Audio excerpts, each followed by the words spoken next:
আচ্ছা সাব্বির ভাই, আমি মাঝে মাঝে আমার ফেসবুকের নিউজ ফিড স্ক্রল করতে করতে মাঝে মাঝে দেখি কোনো একটি নারীর অপ্রস্তুত মুহূর্তের ভিডিও এবং সেটা নিয়েই নিউজের মতো করে প্রচার করা হচ্ছে এবং এই জিনিসটা দেখতে খুবই দৃষ্টিকটু লাগে।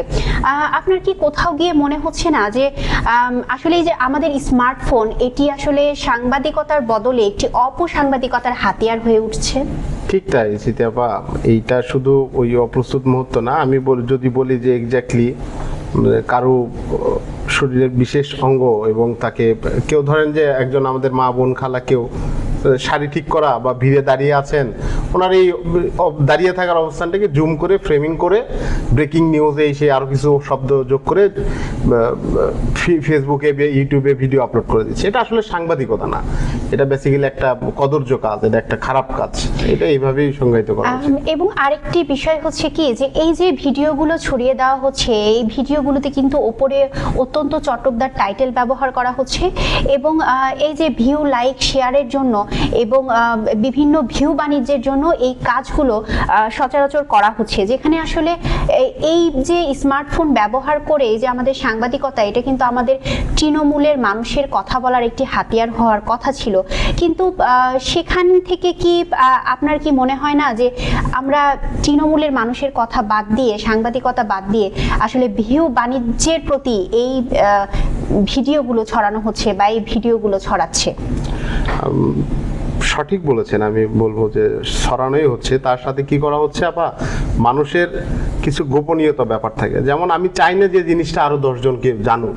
আমি আমার ব্যক্তিগত সময় আমি আমার বন্ধুর সাথে চা খাচ্ছি, কিন্তু এখানে আমাদের এই সাবকন্টিনেন্টে বা আমাদের দেশের বিভিন্ন জায়গাতে কি হয় যে আপনি আপনার সহকর্মী সে লিঙ্গান্তরের হিসাবে চলা যায়। যখন সে একজন নারীর সাথে বসে খাচ্ছে, তার মানে এটা একটা অপ্রস্তুত মুহূর্তকে করে তৈরি করলে মানুষ মজা পাবে। সেই মজা পাওয়ার জন্য কি করতেছে তারা, এই খারাপ কাজগুলো করতেছে। এতে করে ওই শুধু তৃণমূল মানুষের কথাই তুলে নিয়ে আসার জন্য যে মজো জার্নালিজমটা, তার সেই স্বকীয়তাটা হারাচ্ছে আর সেই জায়গাটা গ্রহণ করতেছে এইসব মানসিকভাবে বিকৃত মানুষগুলো। এবং সাব্বির ভাই, আমি কিছুক্ষণ আগেই নিউজ করতে করতে একটি আর্টিকেল পড়ছিলাম, সেটি হচ্ছে যে সাংবাদিকতার ধর্ম কিন্তু ক্ষমতাকে প্রশ্ন করা এবং সাংবাদিকতা হচ্ছে সমাজের দর্পণ। কিন্তু এই যে কাজগুলো হচ্ছে সাংবাদিকতার নামে, এটি কি কোথাও গিয়ে আসলে আমরা সাংবাদিকতাকে ছোট করে ফেলছি কিনা, বা এটি কোথাও গিয়ে সাংবাদিকতার মর্যাদা ক্ষুণ্ণ হচ্ছে কিনা, বা আমাদের এই যে সাংবাদিকতা মানে যে সমাজের দর্পণ, কোথাও গিয়ে সেই দর্পণে ধুলো জমছে কিনা?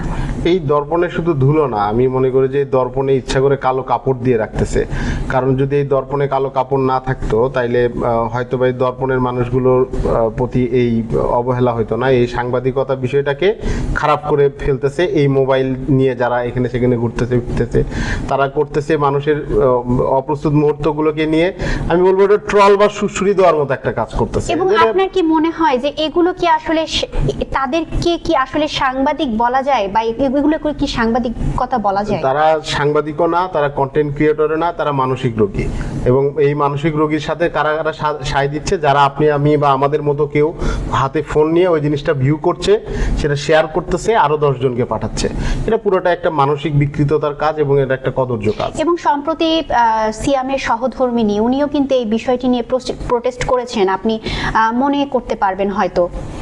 এবং ওই ঘটনা থেকে তার পরবর্তীতে অনেকেই এটা নিয়ে কাজও করেছেন। আমি সম্প্রতি বেশ কয়েকটা টিভি রিপোর্টিং আমাদের ভাইরা কাজ করেছেন, তারা এখানে তুলে ধরেছেন যে এমনকি অনেকে হাতে নাতে ধরছে যে তুমি এটাতে কি কাজ করতেছো। সে তখন বলছে যে তার কোনো পরিচয় নাই, সঠিক উত্তর নাই, সে বলতেছে যে আমি এটাই করি। মানে এত সিম্পলি বলতেছে যে একজন জনপ্রতিনিধি, একটা ছাত্র নেতা বা স্টুডেন্টের বা ঢাকা শহরের যে বিষয়গুলো, যে Dhaka university, Shahbag, press club চত্বর বা এই অঞ্চলগুলোতে কি হয়, সভা, সেমিনার, মিটিং, মিছিল, এগুলো তাদের এই অপ্রস্তুত মুহূর্তগুলোকে তুলে নিয়ে তারা কন্টেন্ট আকারে ছড়াই দিচ্ছে। জি দর্শক, আসলে সাব্বির ভাইয়ের সাথে যেটি আলোচনা হচ্ছিল, কেউ যদি আপনার অপ্রস্তুত মুহূর্তের কোনো ভিডিও করে, এটি কিন্তু আসলে আইনত দণ্ডনীয় অপরাধ। আপনি যদি চান তাহলে তার নামে আপনি ডিজিটাল নিরাপত্তা আইনে মামলাও করতে পারেন।